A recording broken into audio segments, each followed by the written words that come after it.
একসময়ের ঘনিষ্ঠ মিত্র হিসেবে পরিচিত রুশ প্রেসিডেন্ট পুতিনের সঙ্গে ক্রমেই দূরত্ব বাড়ছে ট্রাম্পের। ইউক্রেনের সঙ্গে যুদ্ধ বন্ধে বারবার উদ্যোগ নেওয়ার পরও রাশিয়ার বাধার কারণে তা সফল করতে পারেননি মার্কিন প্রেসিডেন্ট। এক পর্যায়ে পুতিনের আচরণে হতাশ হয়ে পড়েন ট্রাম্প। শুক্রবারের মধ্যে ইউক্রেনের সঙ্গে সমঝোতায় আসতে রাশিয়াকে আলটিমেটাম দিয়েছেন তিনি। মার্কিন সংবাদ মাধ্যম নিউ ইয়র্ক টাইমস বলছে, ইউরোপীয় নেতাদের সঙ্গে ফোন আলাপে ট্রাম্প জানিয়েছেন, প্রথমে পুতিনের সঙ্গে এবং পরে রাশিয়া ও ইউক্রেনের প্রেসিডেন্টকে নিয়ে ত্রিপক্ষীয় বৈঠকের পরিকল্পনা রয়েছে তার। ক্রেমলিন নিশ্চিত করেছে আগামী সপ্তাহেই ট্রাম্পের সঙ্গে দেখা করবেন Putin. And we haven't determined where, but we had some very good talks with President Putin today. And there's a very good chance that we could be ending the end of that road. পুতিনের সঙ্গে মুখোমুখি বৈঠক করা সবশেষ মার্কিন president ছিলেন Joe Biden.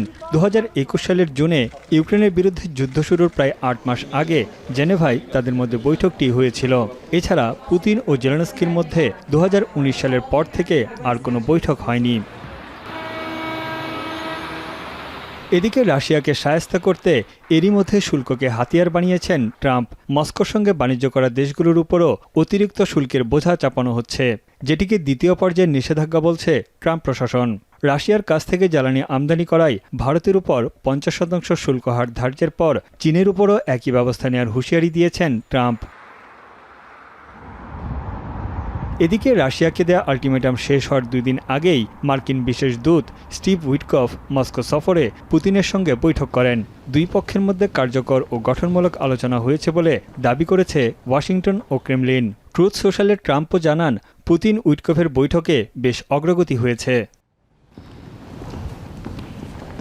যুক্তরাষ্ট্র রাশিয়ার বৈঠকের পর ইউক্রেন প্রেসিডেন্ট জেলেনস্কিও যুদ্ধবিরতির আশা দেখছেন। তার মতে এ বিষয়ে রাশিয়াকে আরও বেশি আগ্রহী মনে হয়েছে।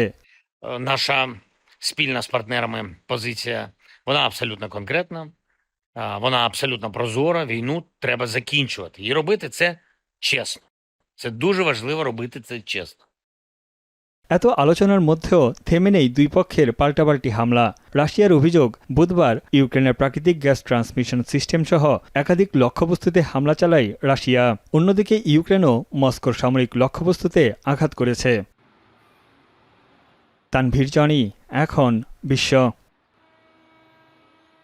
শিয়া বাটার ও ভিটামিন ই সমৃদ্ধ লিলি হালাল বিউটি সোপ, তারুণ্যময় উজ্জ্বল ত্বকের জন্য।